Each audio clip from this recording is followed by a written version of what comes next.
ស្រ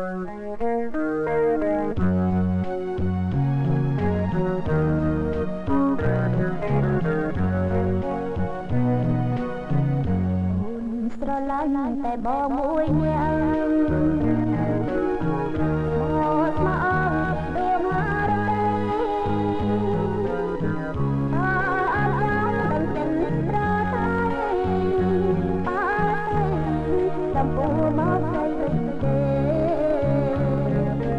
អូនស្រឡាញ់តែបងមួយនាក់ជាចង់ថាចិនគ្នាប្រា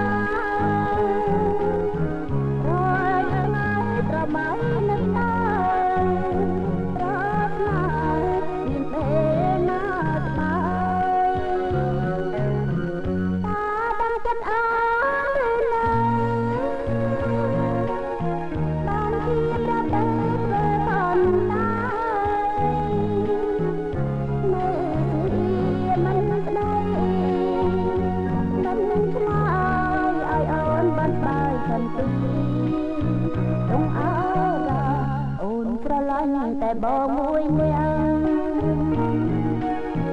ទោះជាមានឧបសគ្គយ៉ាងណាបងណាដែលអូនប្រាថ្នាមកហៅលោកជីវិញស្ដី